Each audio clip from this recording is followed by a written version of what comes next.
ವಿವೇಕಾನಂದ ಜಯಂತಿ ಭಾರತದ ಯುವ ಶಕ್ತಿಯ ಪ್ರೇರಣೆ. ಪ್ರತಿ ವರ್ಷ ಜನವರಿ 12ರಂದು ಆಚರಿಸುವ ವಿವೇಕಾನಂದ ಜಯಂತಿ ಭಾರತದ ಮಹಾನ್ ಸಂತ ಮತ್ತು ತತ್ವಜ್ಞಾನಿ ಸ್ವಾಮಿ ವಿವೇಕಾನಂದರ ಜನ್ಮದಿನವನ್ನು ಆಚರಿಸುವ ದಿನ. ಅವರ ಆಲೋಚನೆಗಳು ಮತ್ತು ತತ್ವಗಳು ಇಂದಿಗೂ ಯುವ ಜನರನ್ನು ಪ್ರೇರೇಪಿಸುತ್ತಲೇ ಇವೆ.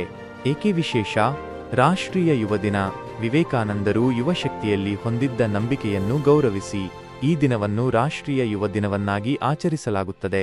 ವಿಶ್ವ ಧರ್ಮ ಸಂಸದ 1893ರಲ್ಲಿ ಚಿಕಾಗೋದಲ್ಲಿ ನಡೆದ ವಿಶ್ವ ಧರ್ಮ ಸಂಸದದಲ್ಲಿ ಭಾರತವನ್ನು ಪ್ರತಿನಿಧಿಸಿದ್ದು ವಿವೇಕಾನಂದರು.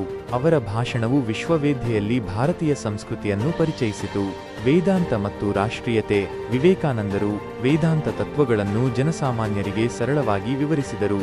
ಅವರು ಭಾರತೀಯ ರಾಷ್ಟ್ರೀಯತೆಯನ್ನು ಬಲಪಡಿಸಲು ಹಾಗೂ ಸಾಮಾಜಿಕ ಸುಧಾರಣೆಗೆ ಕೊಡುಗೆ ನೀಡಿದರು. ವಿವೇಕಾನಂದರ ಕೆಲವು ಪ್ರಸಿದ್ಧ ಉಲ್ಲೇಖಗಳು. ಏನು ಮಾಡಬೇಕು ಎಂದು ನಿಮಗೆ ತಿಳಿದಿದ್ದರೆ ಅದನ್ನು ಮಾಡಿ. ಫಲಿತಾಂಶದ ಬಗ್ಗೆ ಚಿಂತಿಸಬೇಡಿ. ಒಬ್ಬ ಮನುಷ್ಯನನ್ನು ಎತ್ತರಕ್ಕೆ ಕೊಂಡೊಯ್ಯುವ ಶಕ್ತಿ ಅವನ ಸ್ವಂತ ಆಲೋಚನೆಗಳು. ನಿಮ್ಮನ್ನು ನೀವೇ ನಂಬಿರಿ, ದೇವರು ನಿಮ್ಮಲ್ಲಿ ನಂಬಿಕೆ ಇಟ್ಟಿದ್ದಾನೆ. ವಿವೇಕಾನಂದ ಜಯಂತಿಯನ್ನು ಹೇಗೆ ಆಚರಿಸಲಾಗುತ್ತದೆ? ಶಾಲಾ ಕಾಲೇಜುಗಳಲ್ಲಿ ಕಾರ್ಯಕ್ರಮಗಳು, ಭಾಷಣ, ಪ್ರಬಂಧ ಸ್ಪರ್ಧೆ, ಯೋಗ ಮತ್ತು ಧ್ಯಾನ ಕಾರ್ಯಕ್ರಮಗಳು. ಸಮಾಜ ಸೇವೆ, ಅನಾಥಾಶ್ರಮಗಳು, ವೃದ್ಧಾಶ್ರಮಗಳಿಗೆ ಭೇಟಿ ನೀಡಿ ಸೇವೆ ಸಲ್ಲಿಸುವುದು. ಪುಸ್ತಕ ಪ್ರದರ್ಶನಗಳು, ವಿವೇಕಾನಂದರ ಬದುಕು ಮತ್ತು ತತ್ವಗಳ ಕುರಿತಾದ ಪುಸ್ತಕಗಳ ಪ್ರದರ್ಶನ. ನೀವು ವಿವೇಕಾನಂದ ಜಯಂತಿಯನ್ನು ಹೇಗೆ ಆಚರಿಸುತ್ತೀರಿ? ಕೆಳಗಿನ ಕಾಮೆಂಟ್ ಬಾಕ್ಸ್ನಲ್ಲಿ ಹಂಚಿಕೊಳ್ಳಿ.